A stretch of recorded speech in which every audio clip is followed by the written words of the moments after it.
ma kooli läksin, oli see veel kohoosi aiand siin. Mul ema oli lihtsalt aiandis tööl, nad kasvatasid köögivilja, kurki, tomatit, natukene lilli ka.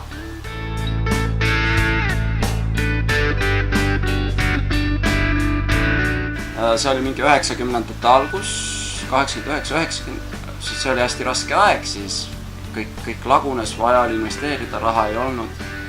Me otsisime oma turgu. Kurgi müümine ei olnud nii tulus, et seda kasvuhoone lappimist oli rohkem.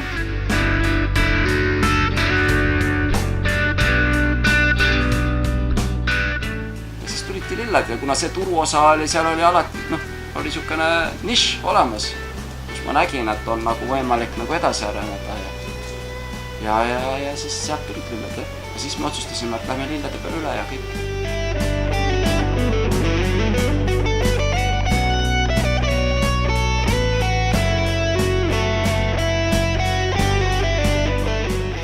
Aiand on ilmselt elu osa, aga ma arvan, et minu elustiil on ettevõtlus.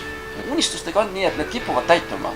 Et kui sa hakkad nagu midagi väga soovima, siis see saab teoks ka.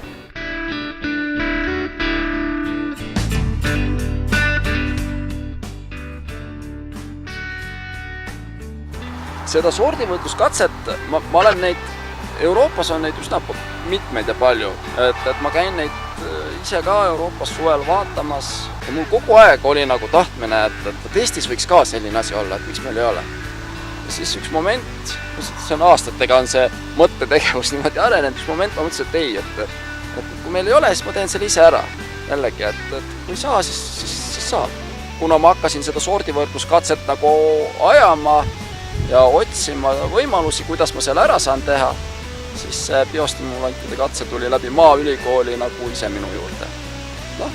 Võib-olla ka mingi soov anda midagi tagasi. Et teha midagi, mis nagu rohkematele midagi vist. Et lisaks sellele ilule, mida meie lilled loovad, nii nagu on.